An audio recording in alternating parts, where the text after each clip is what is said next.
Hey family, how you doing? Welcome to another, this is actually a recorded, it's not a broadcast, a live broadcast like we normally do, but this is actually a recording. So welcome, and really appreciate you being here, and I hope you had a wonderful day. And yeah, so we're gonna go ahead and jump on into the topic at hand, and yeah. And I really do hope you do stick around and you watch the entire video, because there's going to be some key information that we're going to go over. So if you're one of those types that just hear or you skip through a lot, you're going to miss a lot of key information. So I would, if you don't have the time to watch it all, in one sitting, that's totally fine, But this video here, my highest recommendation is that you do take the time and you do watch the entire video before you comment. Okay, so yeah, so I just want to kind of set that off before we get started here. So anyway, so what we're going to talk about in this video here is actually a continuation of something that that got kickstarted a little over 2 weeks ago now, I think. I don't know. It was probably close to 2 weeks now, maybe a little bit over, a little under. Can't remember right now, but anyway, and in the broadcast that I did, I was talking about amongst other things on this platform, we just look at a whole bunch of things, right? And one of the main topics of that evening was we were looking at this whole issue about the pews. Yes, we're talking about the pews again, and I'm gonna tell you why. So anyway, I had come across some videos of someone who had actually was looking at it as well. Like I said in the beginning, when I first heard about these pews in Savannah, Georgia, that had the Hebraic writing on it, allegedly, I was very excited about that. I heard about it and I was like, wow, this evidence, we got some evidence here. But over time, I just began to really not just look at the pews per se, but really begin to look at the culture of the people, who were in that region and who were those initial slaves that came over and all of that. And I began to see a mismatch, on some things. So, so I had more questions than anything else. And then anyway, fast forward, time went on, I didn't really get too deep in it because, again, I'm doing other things.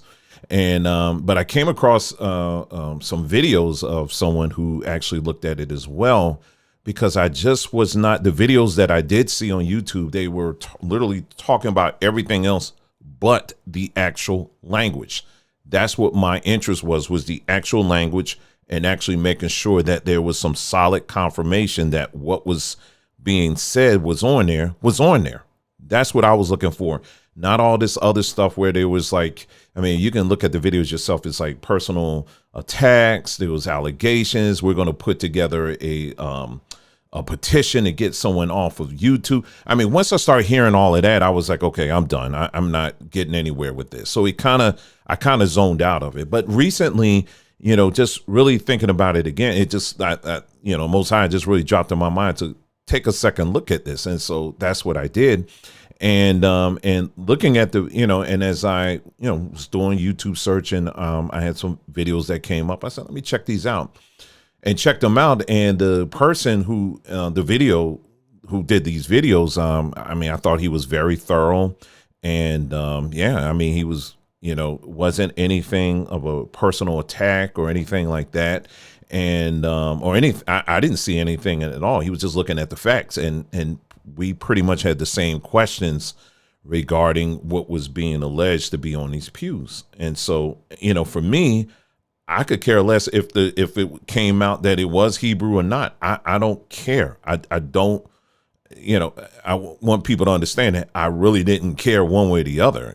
I was just saying, just looking at what I'm looking at here, it just doesn't match. And so, like any other topic that I look into, I wanted to look at it deeper. And anyway, so came across these videos, and and it brought up even more questions, and I thought it was just quite interesting, from there. So anyway, so I decided on on that particular broadcast to share a clip of at least one of the videos that I saw. And man, the reaction from people, it was just over the top. And I mean, to the point where I had to stop several times. And, when I was showing the video or even talking about it, because, you had some people who were clearly fans of these individuals who were putting out this, allegation that this was true and in fact Hebrew written on these pews.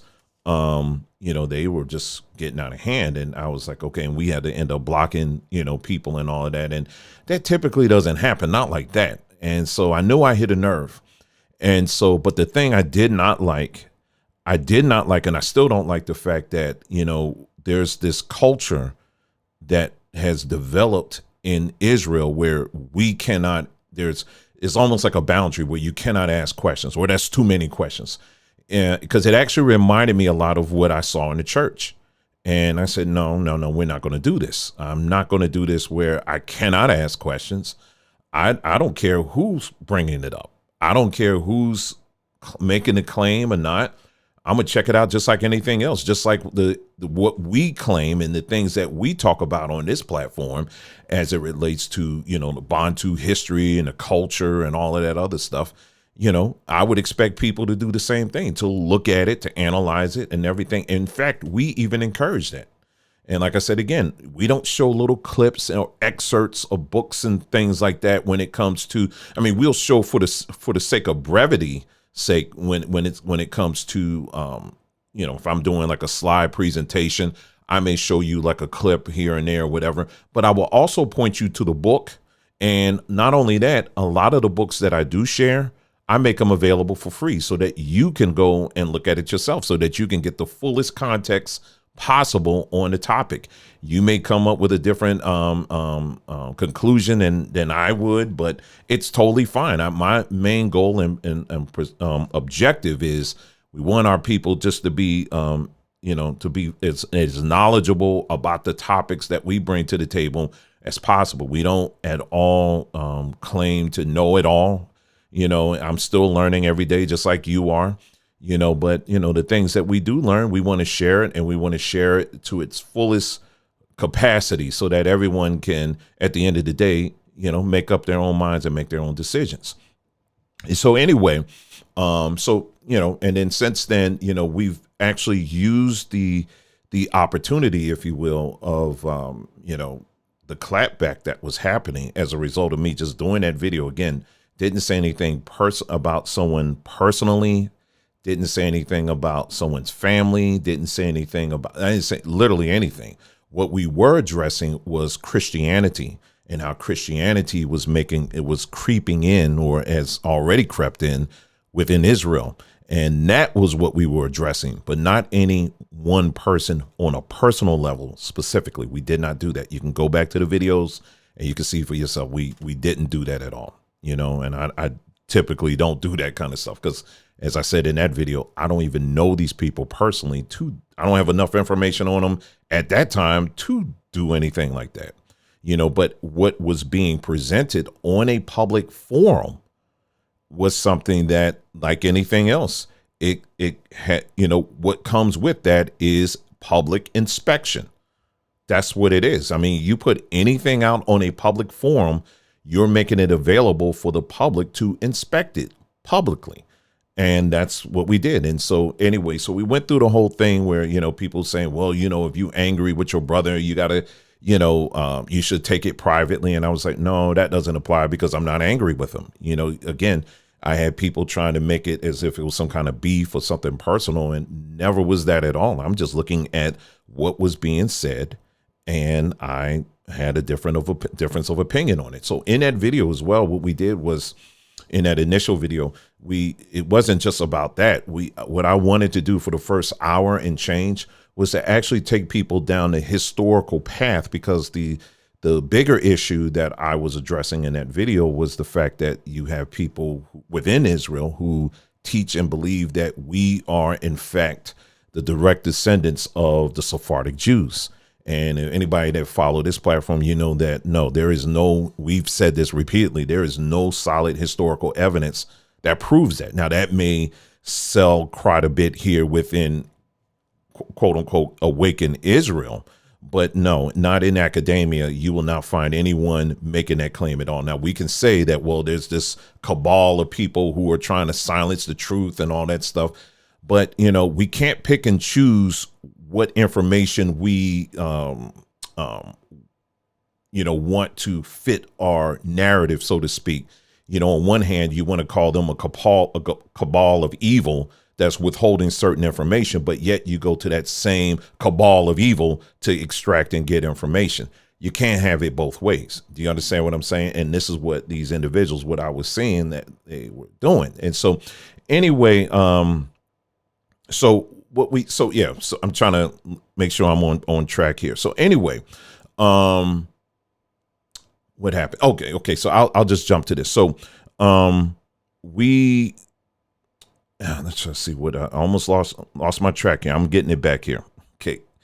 So what happened after that was just a series of videos that was put out by this pastor, Pastor Richardson Kelly, who just continuously was saying all kinds of things that was very shady towards me and, the things we talk about on this platform. And I mean, literally all kinds of things the whole time, not even addressing, not one time, the questions that we were raising on this platform, not even addressing them at all. In fact, his response was basically, the pews are off the table.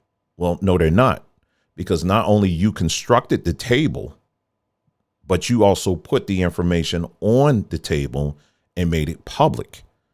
So no, there is no, we're just going to snatch, Simon says we're going to snatch it off the table. No. This is part of public discourse. And so that's what we're going to do is we want to continue the discourse publicly. And there's going to be some things in this video that you're going to see, family, that I found to be on one hand shocking, but on the other hand, not. And I've, really thought about it. And I said, no, this cannot just float out in space somewhere and nobody ever sees it. And because we're going to be pulling from yet another video. This video has been out here since last year, near the end of last year. I think it was November that it was uploaded. And but it's been out there, but it has very low views. And so, but yeah, we're going to be pulling from that particular video. But anyway, before we get to that, though,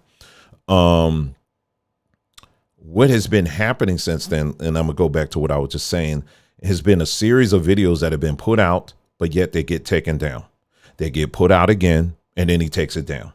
He puts out another video, then he takes it down. Literally, he did this about at least 4 times, as far as I know, where things, like I said, all kinds of things that have been said, they're floated out there, again, anything from calling me a witch to, again, he did float out the word necromancy, even though he's trying to go in denial mode. And, well, I wasn't actually talking about him. Well, you weren't talking about Alice Cooper. You weren't talking about Mickey Mouse. You were talking about what we do here. And so again, it began to get off of course. He quickly took it off of the pews and began to make it about other things related to what we talk about and on this particular platform, and not at one time really going into the direct questions that were being raised about what his allegations were about these pews. And, because again, one of the things I was looking for was a word to word translation of what they were claiming was on these pews. And I didn't see that. Instead, I just saw video after video after video where they were just kind of, getting people to unsubscribe from certain individuals who were raising the questions and, just racist. And it was all these different things and really muddying up the conversation that was central, at least I thought it should be. And that was about what these allegations were. And so anyway, like I said, this pastor, continuously chose to do videos where he was saying a lot of shady things about me and all of that. And honestly, I don't care. I mean, whatever, you know what I'm saying? I don't lose sleep over that. I really don't. But what was very interesting is that you would say these things and then you would take your video down. Then you would say it again. Then you would get on there another time and then you take it down, and you just kept doing this over and over again. I've never done that. I mean, in other words, if I'm gonna say something, I'm gonna say it, and for the most part, leave it up. You know what I'm saying? But I don't typically do videos that there's a few times I've done where I, was really pointed about a particular topic or an individual, and I just leave it up, just plain and simple. I mean, just like, there was other situations I could bring up as well, but I just want to keep this on target. And so, but he kept doing this. And so, again, we had since then had moved on. We're talking about other topics, different subjects and things like that. And, and just kept right on moving, but he just would not let it go. So anyway, this prompted me to dig further. I was like, well, why are they so riled up about this? This is really fascinating. Why he's so riled up. Well, it's something personal.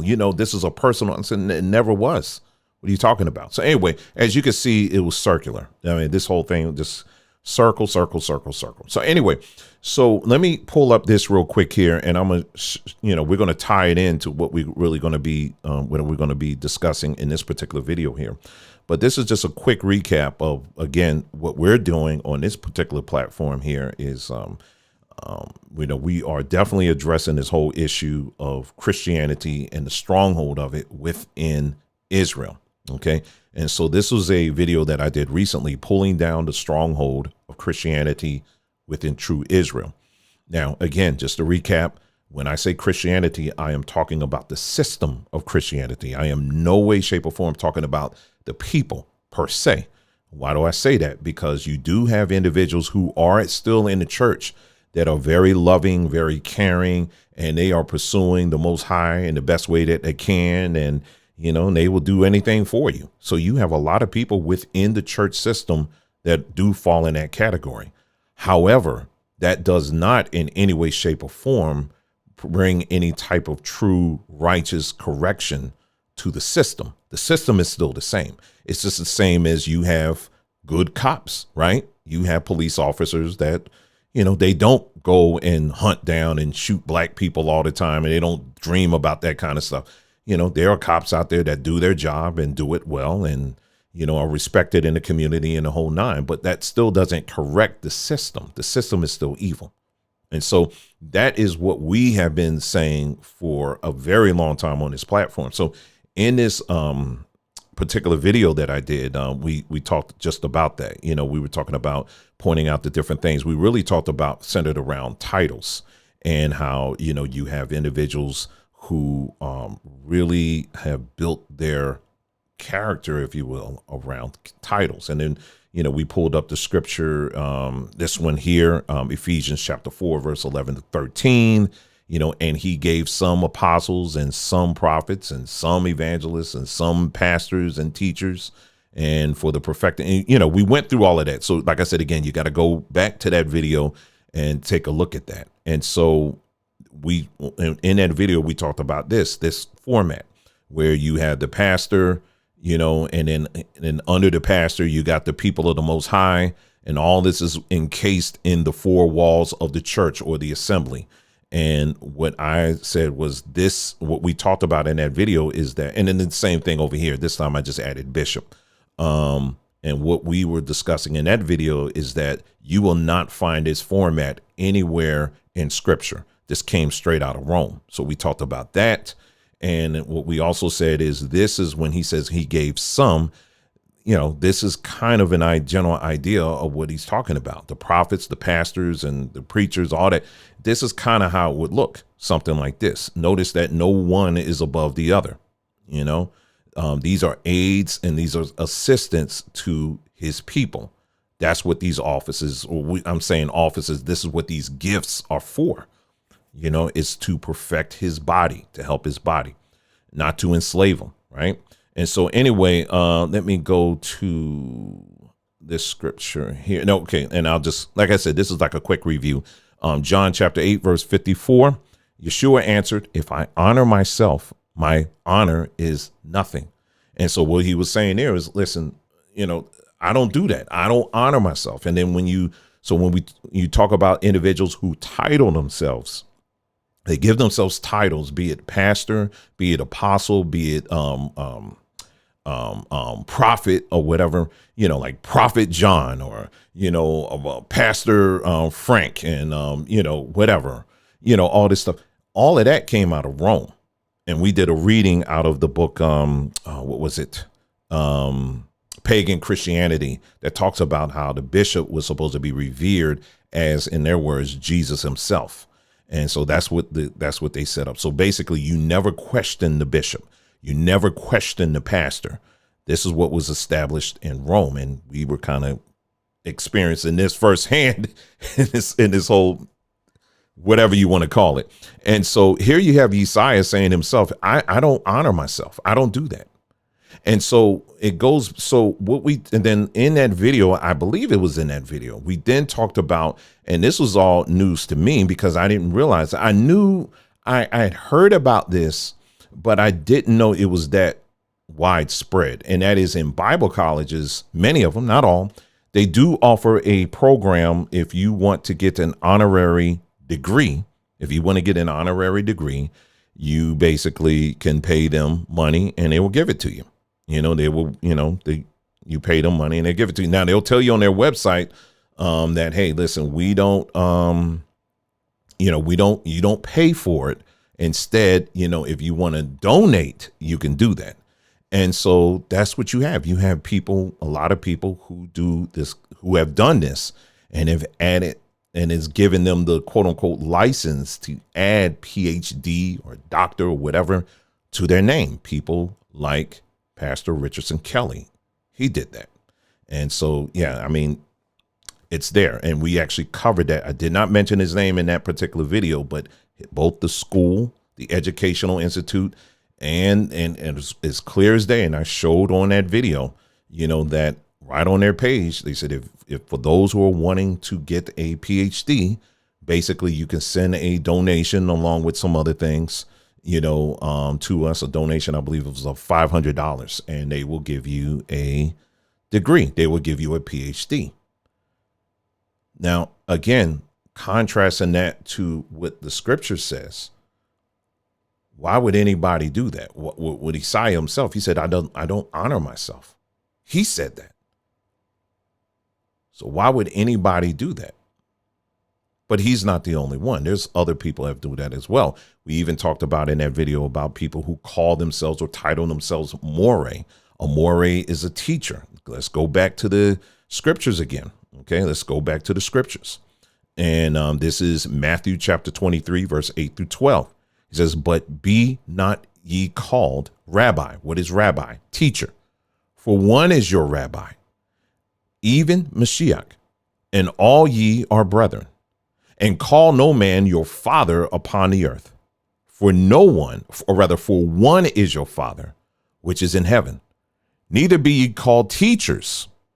What does more mean? Teacher. For one is your rabbi, even Mashiach. But he that is the greatest among you shall be your servant. And whosoever shall exalt himself shall be abased. And he that shall humble himself shall be exalted. So when we give ourselves titles, what are we doing? We're exalting ourselves. And what does it say here? And whosoever shall exalt himself, what does that make you a candidate of? To be abased. Now, tonight we're going to talk about, this, a little bit more information on this. And, and I didn't have to do anything. I mean, the information has been out here on YouTube, and all we're doing is sharing it. And so, so there's some things that we need to take a look at here. And I would encourage you, like I said, again, I'm going to say this one more time. Please make sure you take the time to watch the entire video, and so that you can get all the information. The video that we're going to be referencing tonight, or, I'm saying tonight because I'm recording it. I will put the link in the description. And I would highly encourage you to go and to watch that video in its entirety. I will say up front, I'm just going to be skipping through that video, just for brevity's sake, because, the entire video is like 52 minutes long. And, I debated on just uploading the whole thing versus doing the choppy thing. But like I said, the link will be in the description. I would encourage you, go and you can watch it for yourself. And that way you can see everything, get everything, because there's a lot more things that he covered that I found to be quite interesting. Now, last thing before I get to the video. Yeah, some people, and I know some people had an issue with this. It was like, well, why are you going to a Gentile against your brother? What I would suggest is this. I'm going to play the video, and I think the best thing to do is at the end of the video, I will answer that question. I will answer that question. And what I will say is this: at the end of the day, we are about truth. At the end of the day, we're about truth, regardless of where it comes from. Isaiah said, I am the way. I am the truth, meaning he's the embodiment of it. So we are pursuing truth. We're pursuing him. That's what we are pursuing at the end of the day.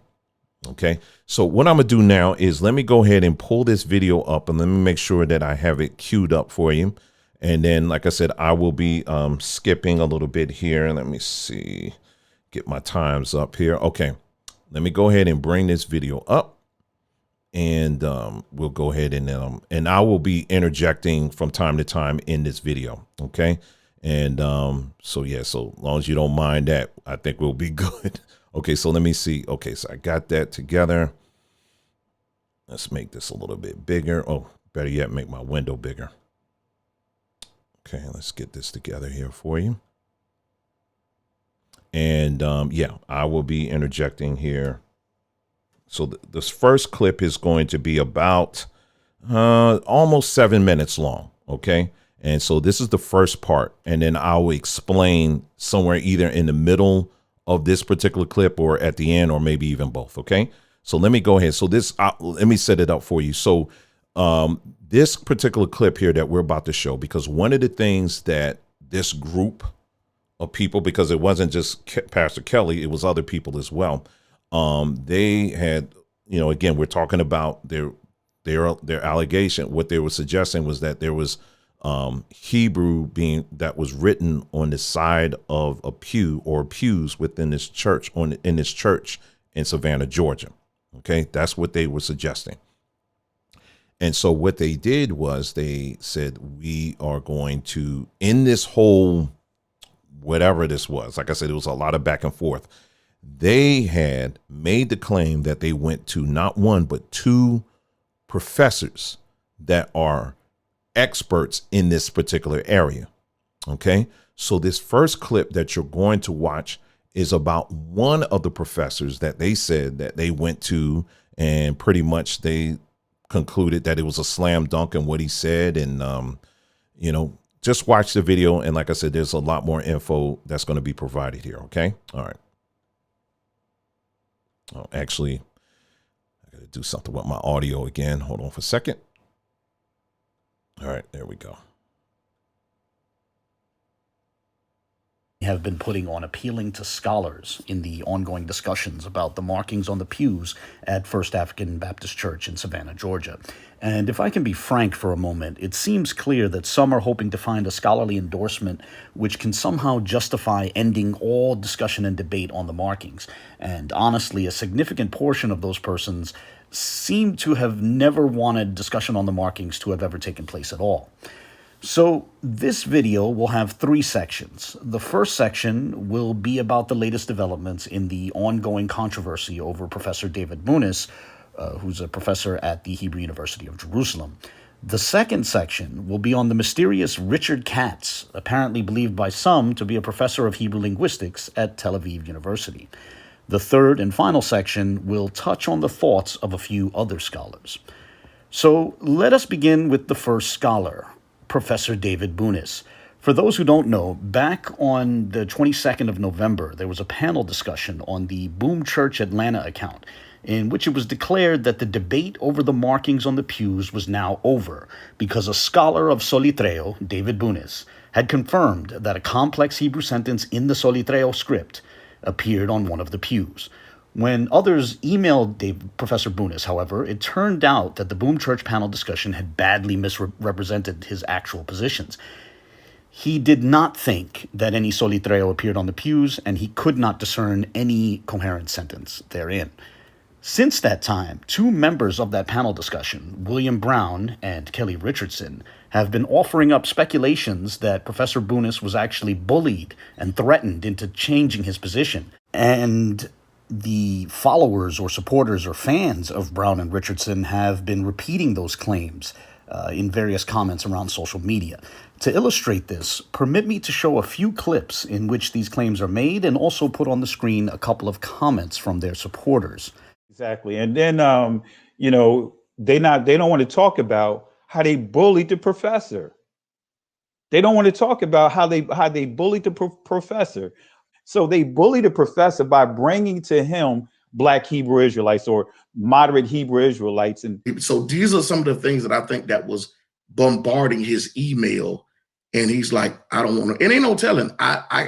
People could have been emailing him, threatening his job, or emailing his administrative, the school or whatever it is, to cause like, listen, I'm not getting because what they think that they're getting away with, like bullying Professor David Bunis, guess what? They're not going to get away with it. And that's not a threat. That is a promise. Yeah. They are not going to get away with it. People could have been emailing him, threatening his job, or emailing his administrative, the school or whatever it is. What they think that they're getting away with, like bullying Professor David Bunis, guess what? They're not going to get away with it. And that's not a threat. That is a promise. Now, let me stop here for a second. Now, again, if you notice, they were making claims that this professor was being bullied, but they really did not provide any evidence, as far as I could see, where that actually took place, that there was some bullying being taking place or this professor's job was being, because if you notice, he says, I think. They never said it actually happened. But see, when you're in your emotions, you get caught up in that and saying as a fact, but it wasn't it was a fact. It was a statement that was made, but it was never proven that it actually happened. So what we're in right now is swimming head deep in the land of speculation here, but there's nothing that concrete that says that actually happened.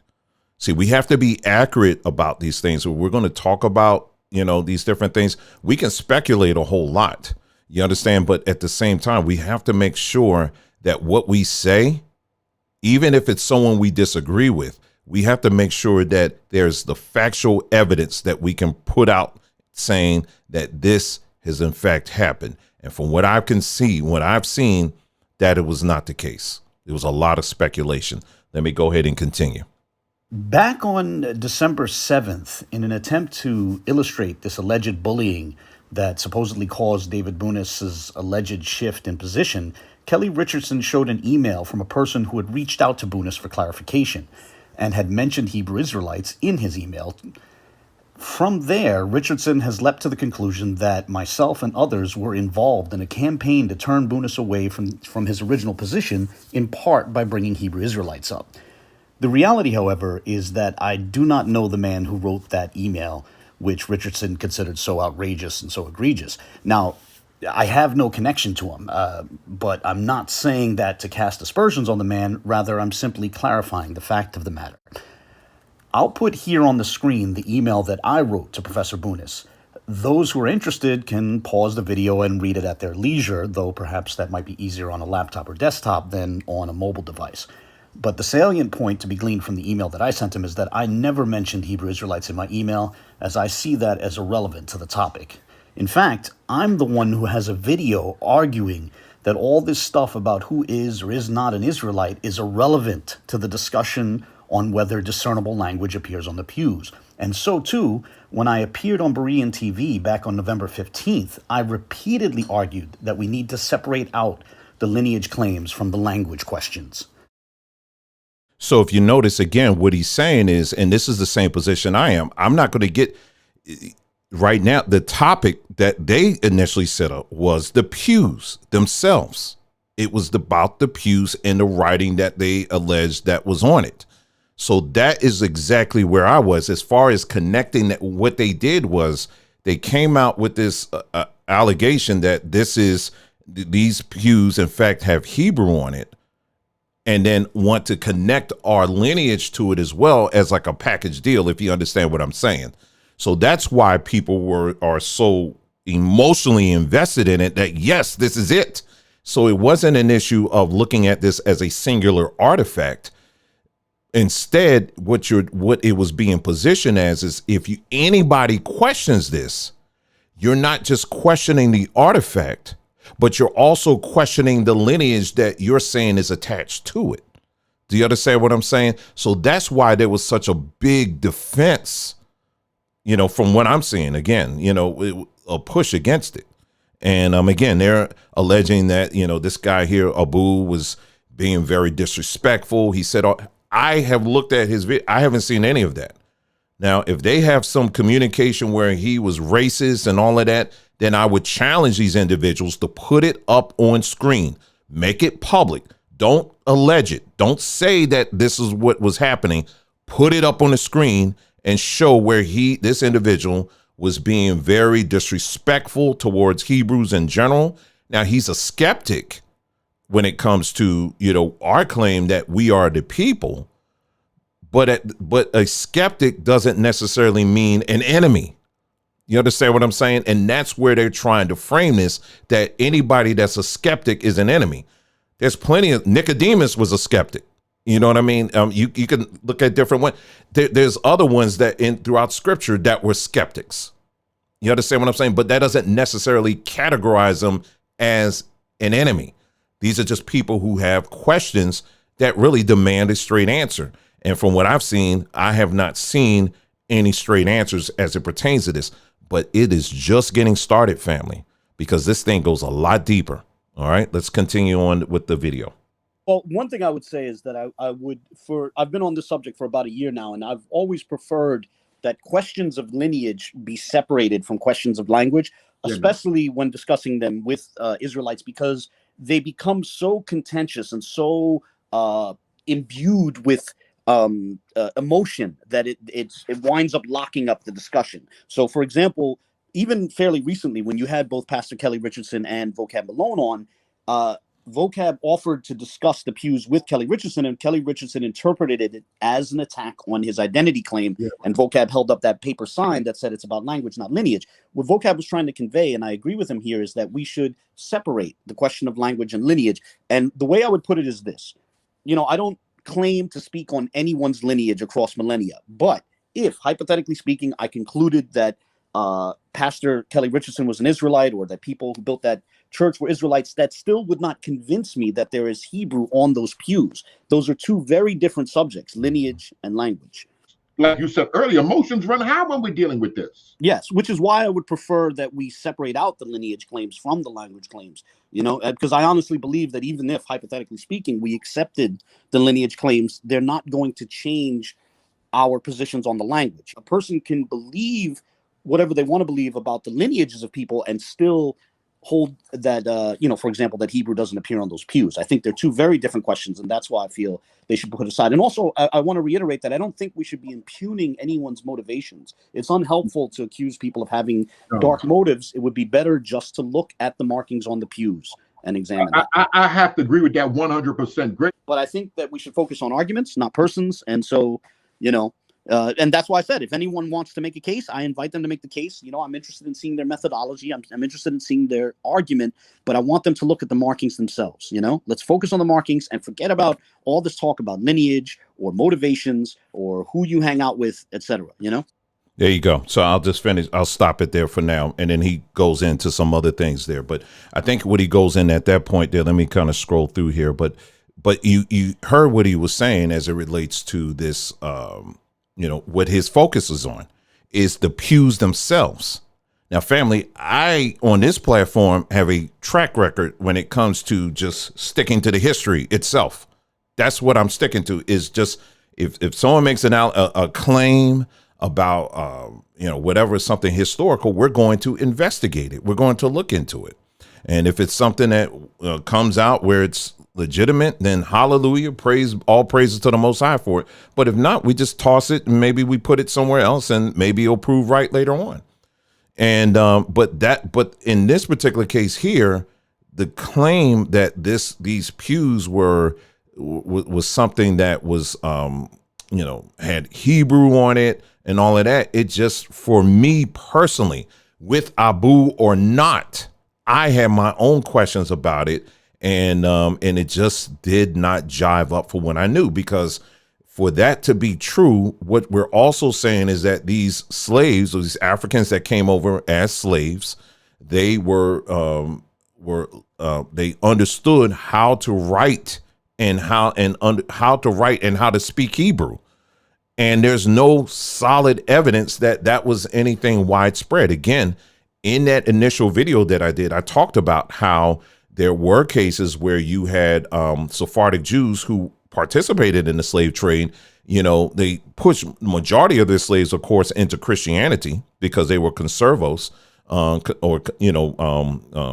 Sephardics who, on the cover converted to Christianity. So they were like, okay, because Rome was pretty much like, hey, listen, as long as you, show that you're a Christian and not a Sephardic Jew, you can take part in the slave trade. So that's what a lot of them did. Now, and they pushed a lot of their slaves into Christianity, right? And we talked about that, how these slaves were converted into Christianity and then put on ships and all that kind of stuff. We talked about that. But we also talked about how these conservos, or Sephardics, what they did was, another thing they did was, in some cases, they did take some of their slaves and they actually converted them over to Judaism. So there is a possibility that you will have some cases where some of these slaves that came over did in fact understand Hebrew. So it's quite possible, but for it to be on a wide scale, it's not enough to really make a claim that by that alone, that means all of these Hebrews, all of these slaves were in fact Hebrews. That's not enough to even make a claim.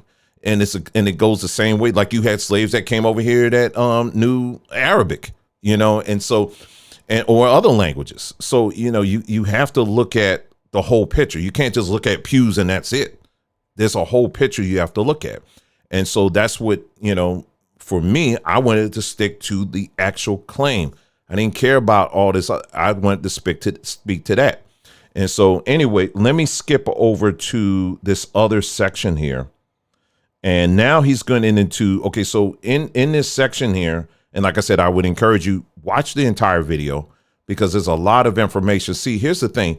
When you put out a claim like this, especially when you're talking about history, and you're putting on a public forum, you're exposing it to everybody. There are some people who just going to kind of go along and like, okay, whatever you say, I agree with.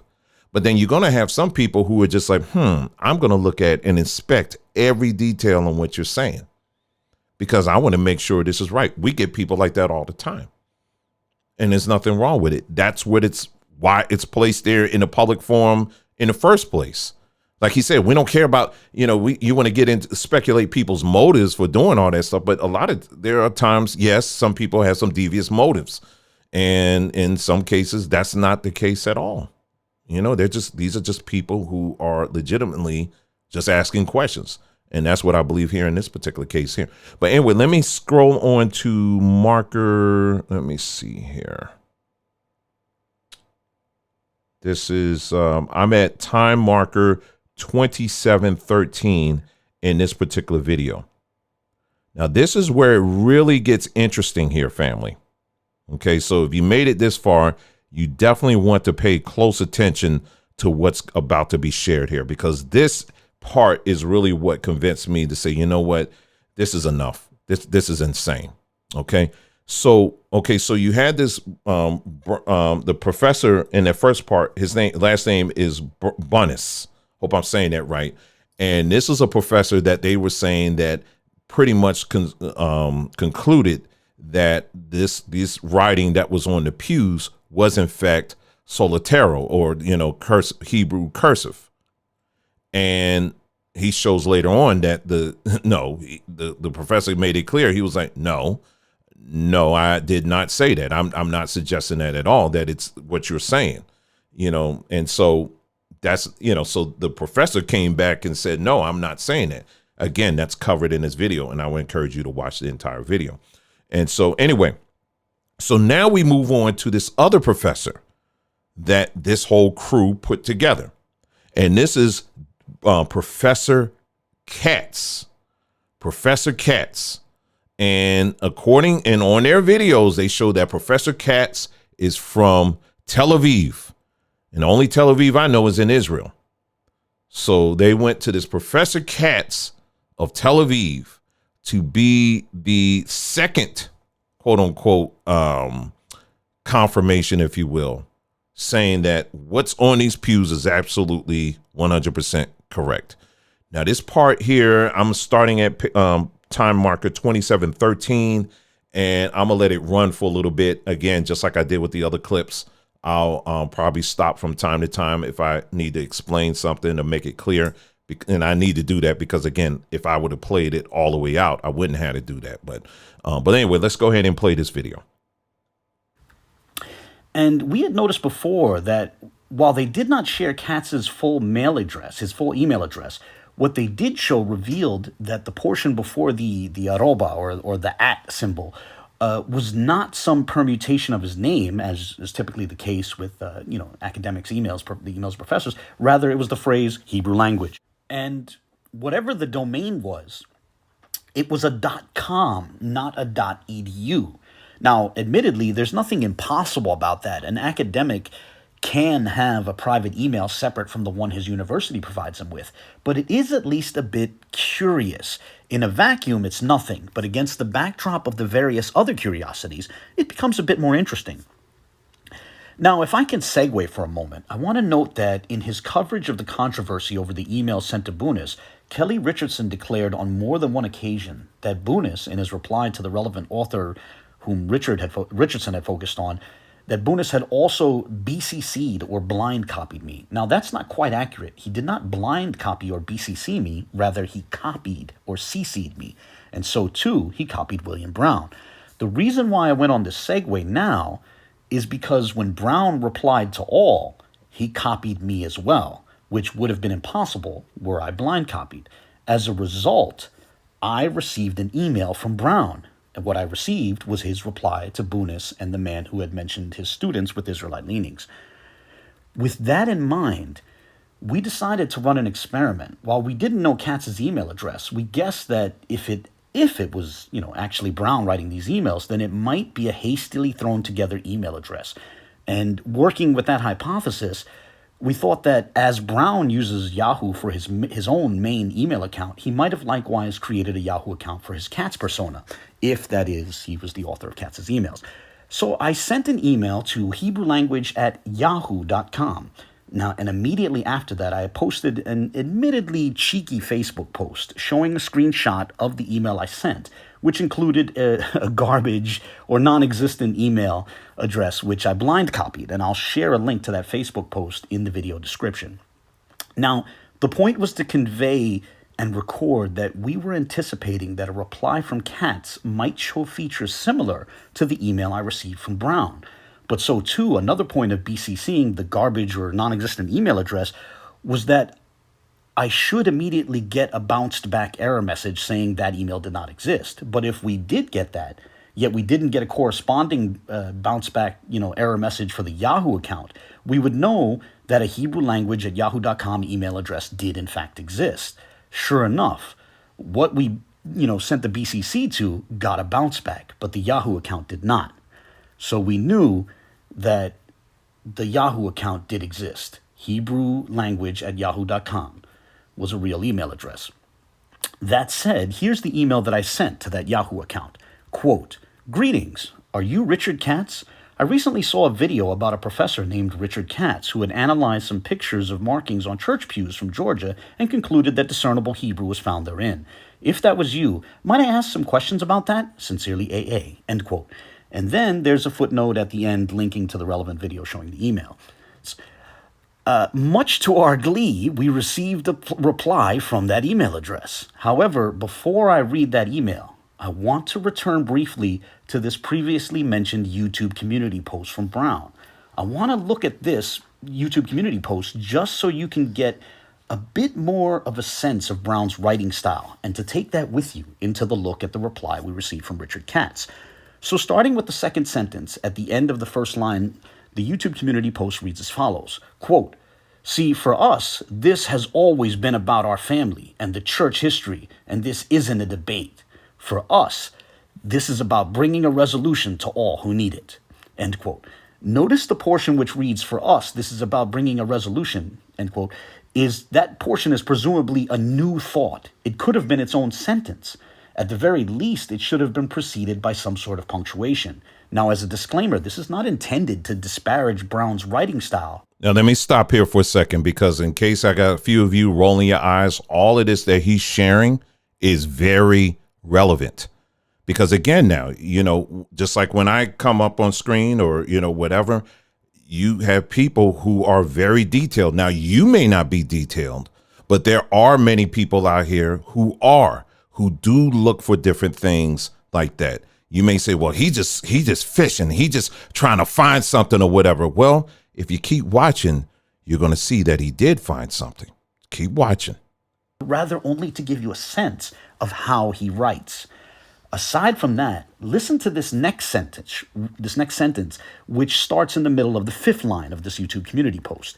Quote, "See, the first presentation was only to set up the second once. You see the hand of those who oppose, and now that they've shown their hand, the proof is on them to prove this linguistic scholar wrong who definitive said it's not Arabic," end quote.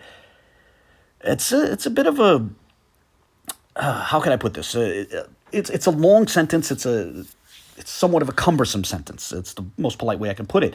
And keep that style of writing in mind, as now I'm going to read the email from Katz. I'll intersperse a few comments along the way. The email begins as follows, quote, "Thank you for emailing me. I'm Professor Katz, and I'm fully aware and very familiar with the video link you've attached concerning First African Baptist Church in Savannah, Georgia, as well as other videos recording the subject. I've received several emails. Many were upset regarding my conclusion and findings of a discernible language on the pews in Georgia." Okay, let me stop here for a second. Okay, and he's going to continue to read this. So this email allegedly comes from a Richard Katz. Okay. So he says, "I'm fully aware and very familiar with the video link you've attached concerning First African Baptist Church in Savannah, Georgia, as well as other videos regarding this subject. I received several emails. Many were upset regarding my conclusion and findings of a discernible language of the pews in Georgia." Okay, I'll let him read the rest of it. But the reason why I want to stop here is because how did these other people who clearly, based on how this is written, how did they get his email address and were very mad if his email address was blacked out? And if you listen to the other videos that they've done on this, they make it very clear. We're not telling anybody. We're not giving this information out to anybody. So earlier they said, we're not giving this information, this contact information to this individual. We're not giving it out to anybody. But right here in this email from Richard Katz, he's saying that he's gotten a lot of emails from people who are upset. So my question is, how did these people find Richard Katz's email if his email address was supposedly being squelched or nobody knew it except this gentleman that supposedly is that Richard Katz is writing to? So that's one thing. I just wanted to point that out because he didn't, Abu didn't make that observation, but I did notice that. But let's continue. Cool. Now, let me stop here for a moment. Notice the line which reads, quote, "I've received several emails," and the line, quote, "Many were upset regarding my conclusion." Notice that those two lines are presumably two separate thoughts, yet there is no punctuation separating them. This is a feature of Brown's writing. Also, as we go through this, note how this email conveniently hits every point which Brown would want a scholar in his favor to hit. So with that in mind, returning to the text of the email, I'll start again with that last sentence, which I had read in part. Quote, I've received several emails. Many were upset regarding my conclusion and findings of a discernible language on the pews in Georgia. Not to say that that's your position, but I feel it's best to share with you like I shared with others regarding my conclusion, and also due to my schedule and projects I'm involved in, I don't have the free time in my schedule to go into full details regarding the breakdown and process, end quote. Note that that's a single sentence, and it is somewhat reminiscent of that last sentence I just read from the YouTube community post. Aside from that, conveniently, the professor preemptively informs me that he's too busy to get into the details of his findings. So, pointing to the precise markings where the relevant Hebrew terms are found might not be possible at this time. That's, it's sort of a device to rule out showing where the alleged Hebrew terms appear. Now, there are only 2 sentences left in the body of the email. The first sentence is short, while the second sentence meanders in a way which is indicative of Brown's writing style. Here, listen to this. Quote, "Let me start by saying this, and I hope this answers your questions, period. William Brown didn't misrepresent or misquote my findings of a discernible language on the pews. In fact, upon his request, I gave him permission to share my conclusion regarding the pews. My field of study and expertise brought me to the conclusion that Solitreo and Hebrew block letters are on the pews based upon several high-resolution images of the pews that were sent to me by William Brown, period. Best wishes, Richard Katz, PhD," end quote. Now, I imagine that those of you who have some experience with academia might feel some doubts about the idea of that being written by a college professor. On the other hand, however, others could argue that maybe Katz rushed his email, hence why it reads that way. Or some might even propose that English is not Katz's first language, or at least that such a writing style might not be implausible for an academic who primarily moves within a Hebrew-speaking paradigm or environment.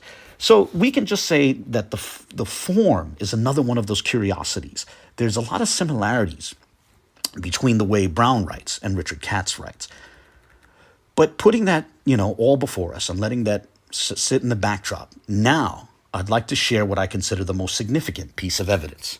As I alluded to earlier. I'm sorry. I just want to stay in now. This is the part here I want you to pay very close attention to, because this is the part that's very important. Very, very important. So please pay close attention to what you're going to see now.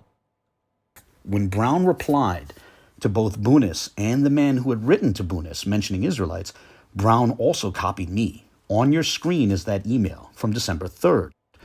Notice the 3 dots at the top right corner of the email. As a feature on Gmail, if you click on those dots, you get a drop-down menu. And among the options in that menu is one which reads Show Original.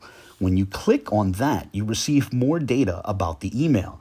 And this is the data for the email that William Brown sent me on December 3rd. Feel free to pause the video and look it over.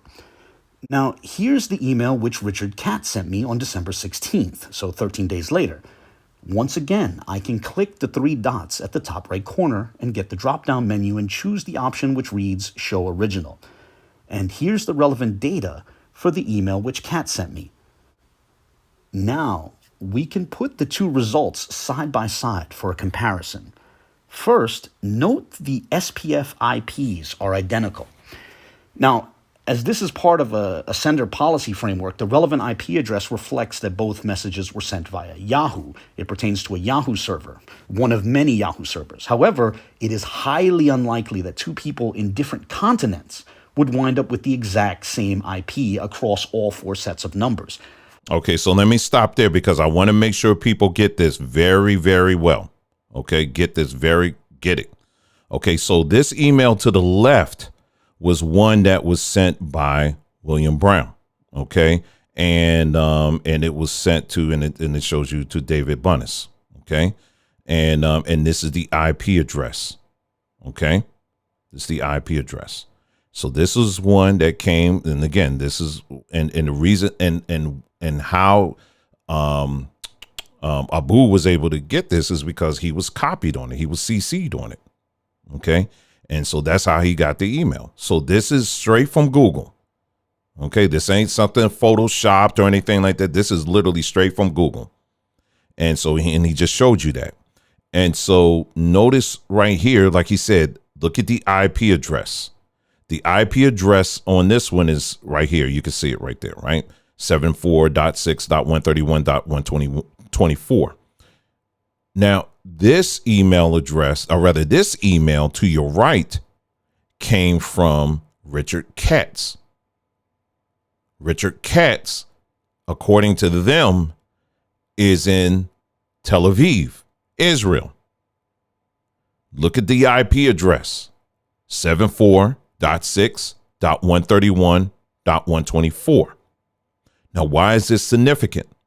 Now, when I saw this, I immediately had to put pause on everything and had to walk, because I was like, hold up for a second, because I understood exactly what that meant.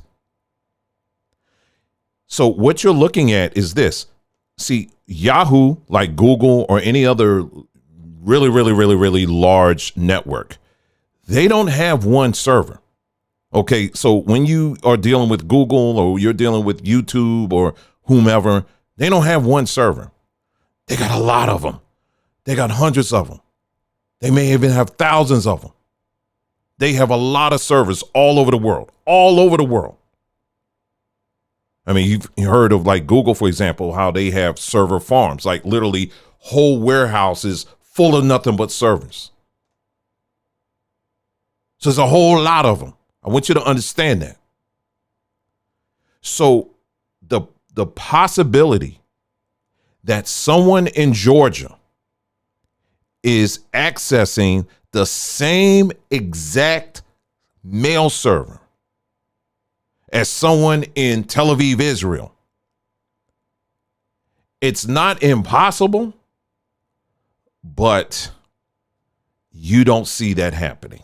You do not see that happening, because what you're saying is both Georgia and Israel uses the same email server. That doesn't happen, family. Listen, I'm not an IT expert, but I do have an IT background, and I've spent years in IT, and that immediately stands out for me when I saw that. But it gets even deeper. Let's continue. I checked the SPF IP for various other emails I received from Yahoo accounts, and none of them matched like that. None of them were exact in the way these two are. I also sent an email to myself from a Yahoo account and found that my own SPF IP changes, for example, when I send it from my phone using my home Wi-Fi and when I alternatively send it using my mobile data instead.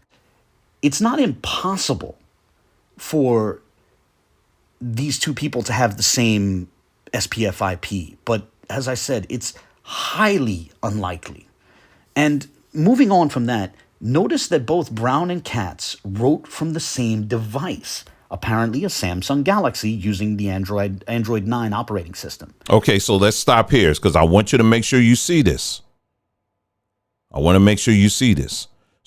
on the left, this email supposedly sent from Will Brown to David Bunnis.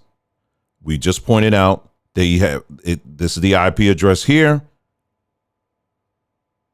And then later on, you see that there was an email that was supposedly sent from a Richard Katz see here, it says from Richard Katz, who they say was in Tel Aviv with the same IP address. Now, what he's pointing out is that somehow Will Brown, according to this, it has a Samsung SM, and it gives you the build and all that stuff, right? So he has that. And then over here to the right, we're to believe, so Richard Katz somehow not only shares the same IP address, but he also they have the same phone, the same exact phone with the same exact update. Do you see this? With the same exact phone with the same exact update. See, your email, when you send out an email, see, a lot of you may not notice this when you send out an email, because a lot of times with like Google or Yahoo or some of these other web-based email platforms, depending on the service, a lot of times they truncate they cut off a lot of the header information because most people don't really care about that, but you can access it. Like he said, you just click on those three dots and it comes up. So here we're looking at in this particular case, not only again, I'm just wanting to reemphasize it, that not only did they have the same IP address, one in Georgia, the other coming from Israel, allegedly, but they also are using the same phone with the same updates to it. Okay, I'm gonna let him close it out with this. At this point, I'm sorry, but there are just too many coincidences. It seems clear to me that the best conclusion is that the emails from Katz were written by Brown himself. And I'm going to stop there. Okay. So I'm going to stop there because that's pretty much it. And like I said, again, I will put the video in of itself, or rather the link to that entire video, I will put in the description so you can watch it for yourself, because there's a lot of other things in there. But that, when I saw the IP address, it was a done deal for me. Now, so that brings us to this. It brings us to this whole point here. So that right there, what you just saw, that is when I tell you a receipt, I mean, that's, you can't get around an IP address. You cannot get around that. You can't fake that. You can't get around that. So what the conclusion is on this particular issue is that here we have one professor, supposedly, who they initially said was completely backing everything they're saying. Yep, that's it. That's what it is. It's Hebrew.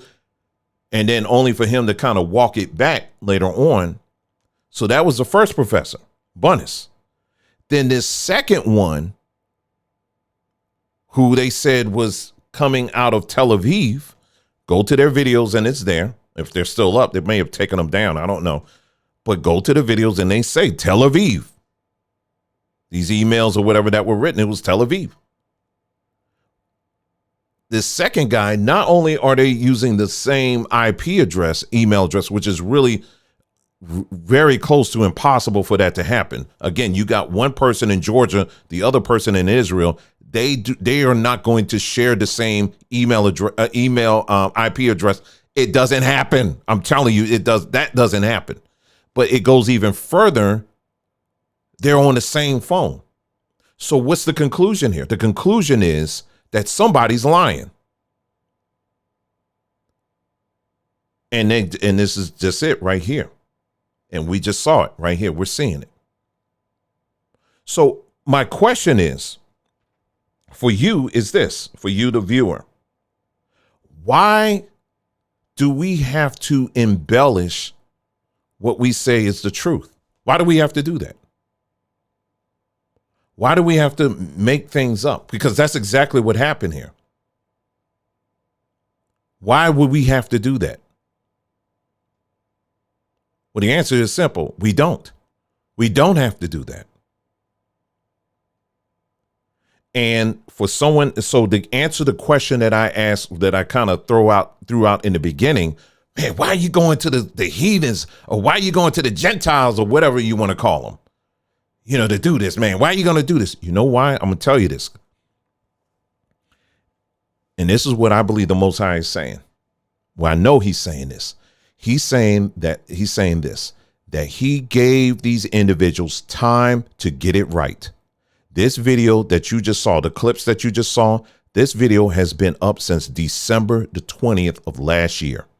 Like I said, it's only, at the time I'm looking at this right now, it's got about 353 views on it. It's not too many views on it.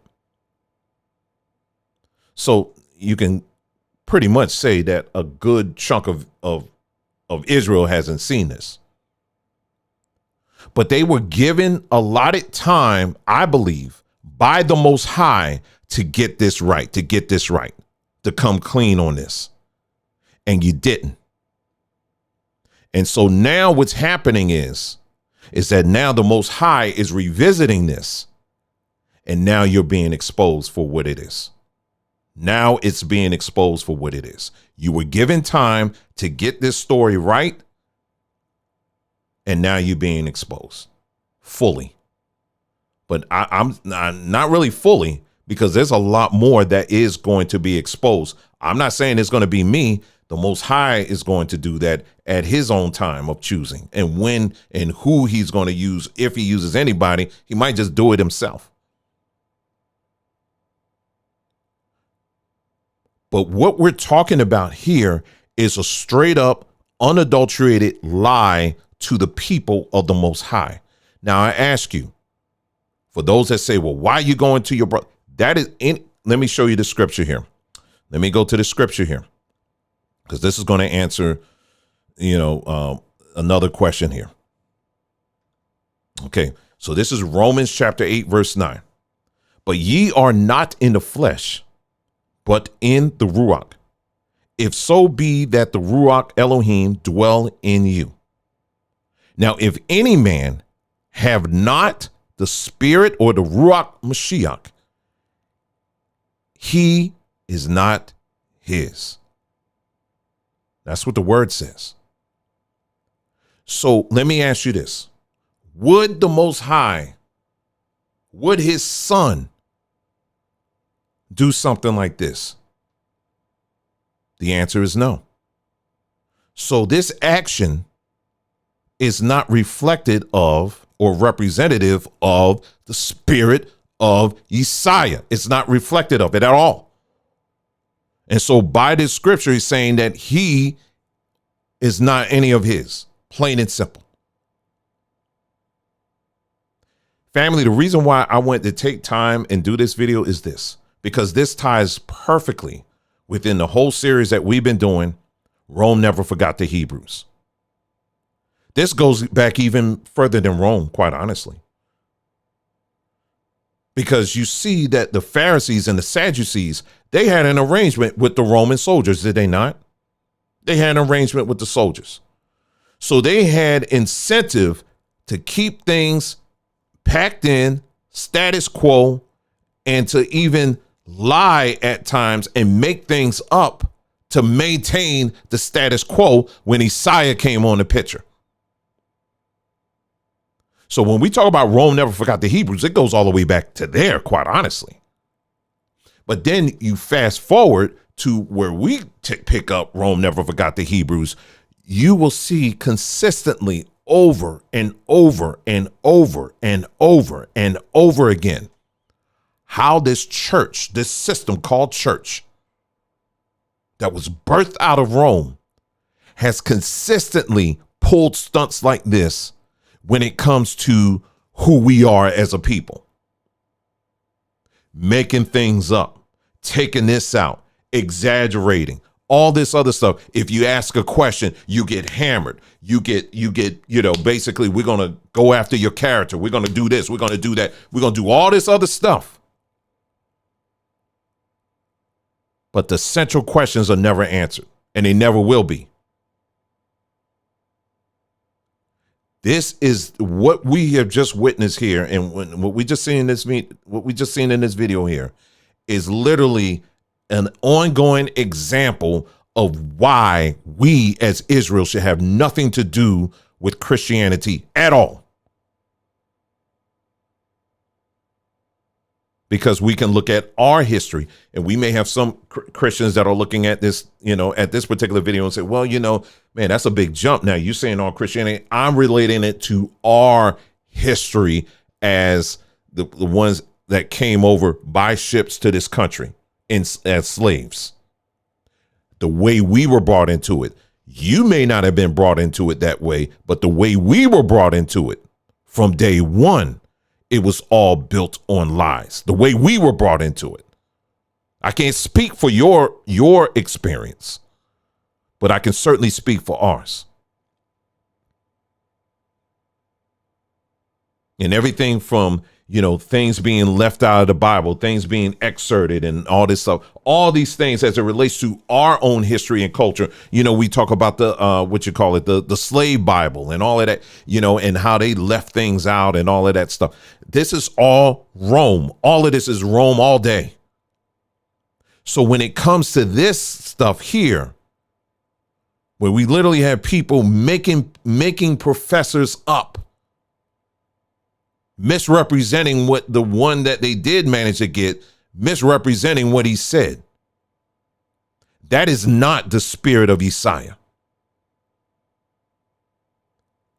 And so everyone that was involved in this, you were given an opportunity. I know, not that I'm just saying this. I know that with Abu, I never met him, but I do know that the Most High did in fact raise him up to deal with this.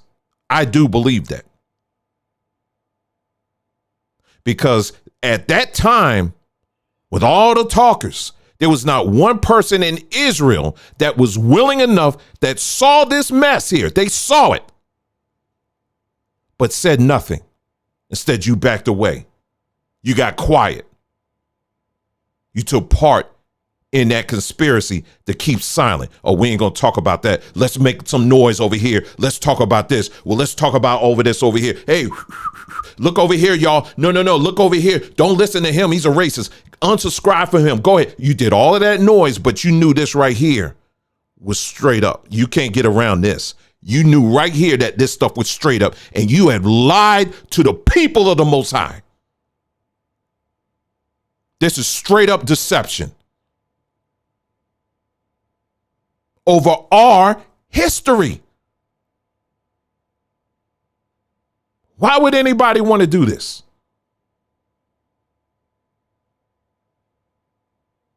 There's no need for it. Let the history speak for itself. Let the history speak for itself. Why do you have to go through? And you saw in the video, just very lengthy emails, very lengthy. It wasn't just like a little 1 to 2 liner. I'm talking about paragraph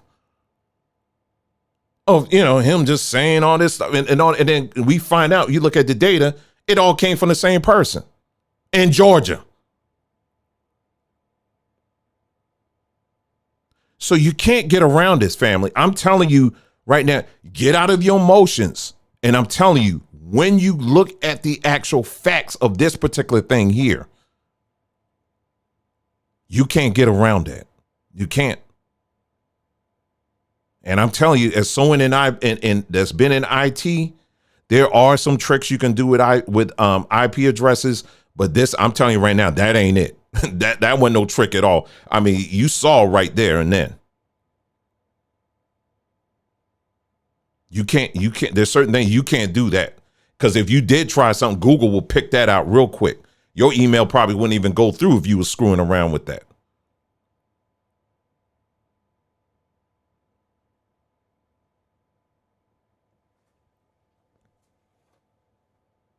So family, listen, let me say this to you.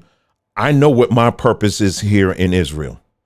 The Most High has raised me up for such a time as this. See, you got to know your purpose and what your purpose is. For me, the Most High has raised me up for such a time as this to be one of many to call this stuff out amongst our people, because we got to get ready. We got to be righteous. We got to be holy. And I'm telling you, we got to be ready for what is to come. That's why he has called me. That's the purpose of what he called me to do. The question is, what has he called you to do?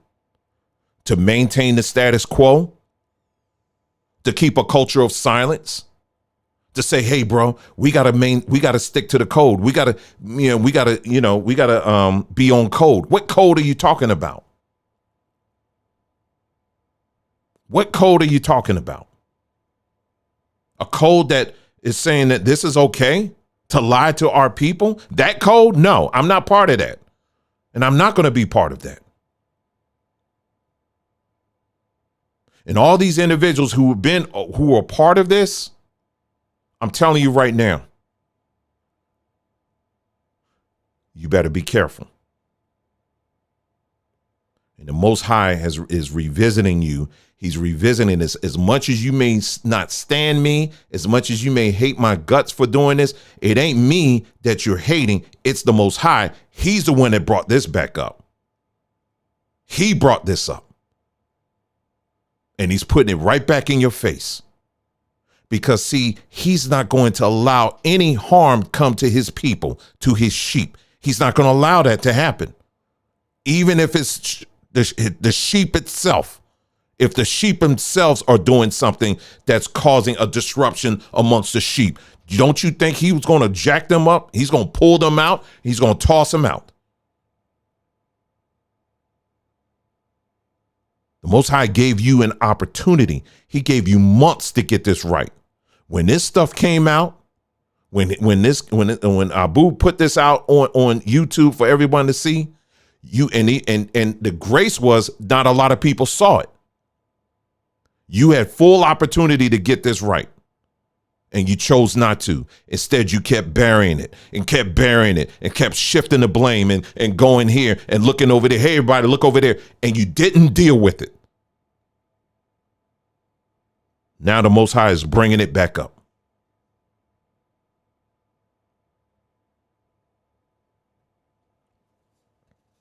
And for those that would like to say, well, you're just saying all this because, you're just for the Bantu and all this stuff. No. I say, first of all, know what you're talking about. Because on this platform, not only have we talk about our Bantu roots and all that stuff, but we also have promoted people who talk about Paleo Hebrew. Go to the video we did last Friday. There was a gentleman that has a business where he teaches people Paleo Hebrew. And he has a business, and we promoted him for free. So that doesn't wash. Then we have someone else, a dear sister, who teaches Igbo. Now I'm sure that some of our people are in amongst those people. I'm not in any denial of that. But I'm not like so on my one rail and that's it. No, we're going to promote, if anything that's going to get our people studying to showing themselves approved, we're going to promote it the best way we can. But what we're not going to do is if we see lies, we're going to call that mess out. And listen, doggone it, we're going to continue to call that mess out. And this is what Christianity has brought to Israel, this level of stuff where you're making things up. Everybody wants to be an expert. But to this degree,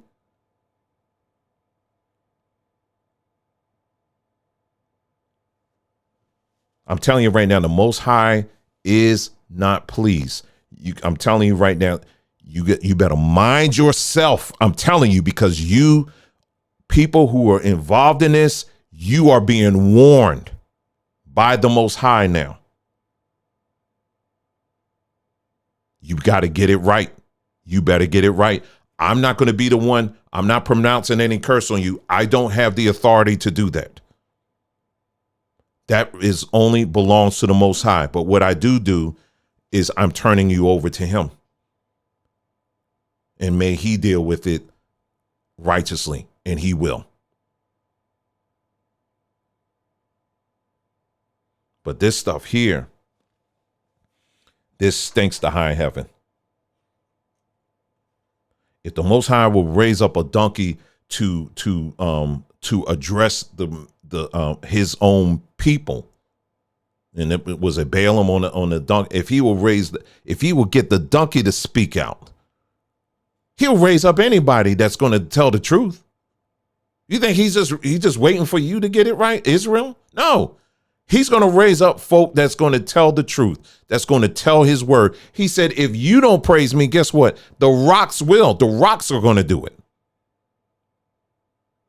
Israel, you think you just sold, we just sold whatever that we don't, if it ain't happen with us, it ain't going to happen to anybody. No, he's going to wait. Guess what? He'll wait till you die. He'll put you to death and raise somebody else up. That's how he works. But this kind of stuff here,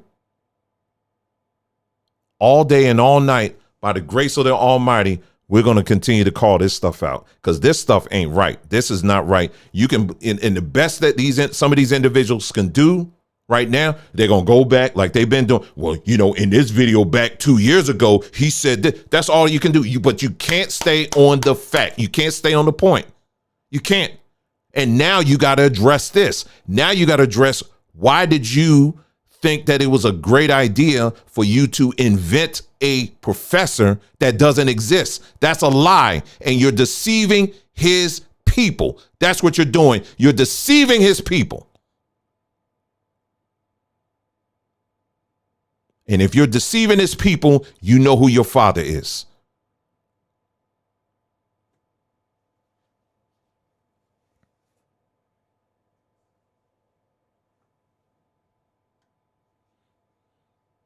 Most High gave you an opportunity, gave you guys an opportunity to get this right. And you didn't.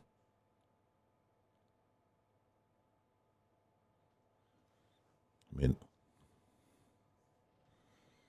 I don't know. There's nothing more that I can say. So family, I would advise you, strongly advise you, go back to, if you want to watch this video, that video in its entirety, the link will be in the description. I would highly encourage you to watch it so you can see it in its entirety. And I want you to understand this point, because we have some people who really believe that the Most High is simply waiting for Israel to get perfect, and then all of a sudden he's just going to start speaking again. No, it doesn't work that way. He raise up anybody to speak the truth and to correct Israel. He's done it all the time. He'll raise up a whole nation. The Most High has raised up kingdoms in order to bring correction. He raised up America to do it, to bring correction. Because why? We are a stiff-necked people, and we are stiff-necked people that hide and protect this kind of nonsense.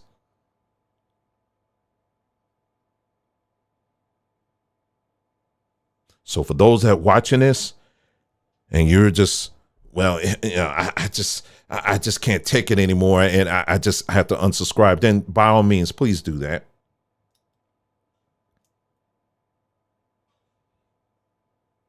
But this is what being filled with the Holy Spirit, with the Mwanda, the set apart spirit, this is what it's supposed to be. This is what it translates to.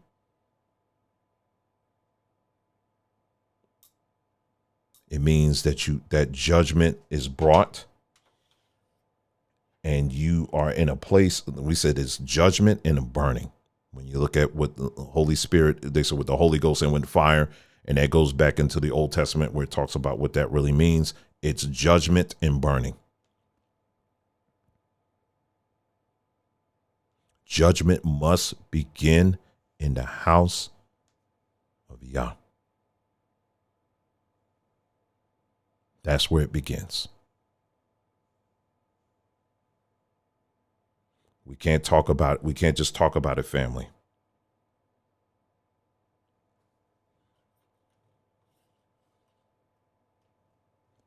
This whole thing about this Christianity stuff, we got to rid ourselves of it. This is a high place within Israel, and it's got to be brought down, plain and simple. We can't play around with this stuff, family. We can't. Because this system has always done this to our people. It always do this. It always has done this stuff. Taking our history, screwing around with it, hiding this, and let me invent this and all this other stuff. That goes all the way back to what the Pharisees, they were doing the same thing. They did the same thing. Even when they said, oh my goodness, we can't find his body. His body, everyone's saying he's resurrected. What did the Pharisees do? They conspired with the Rome and said, listen, basically don't tell people that he got stolen. They conspired with Rome.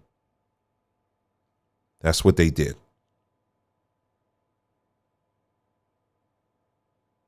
The Most High has been telling you, Israel, you do not have to go to anybody to get verification, or not verification. You don't have to go to anybody to get validation. That's the word I'm looking for.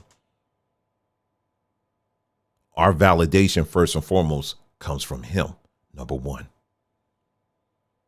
And number two, all you have to do is look at your own culture. And you'll see, as you look into your own culture, there's all types of breadcrumbs that the Most High has left that lead us ultimately back to him. You don't have to do this kind of stuff, family. You don't have to do it. You don't have to make things up. It's literally, he lays it right. It's so clear and so easy. We don't have to do any of this stuff. Israel, choose him today. Choose the Most High.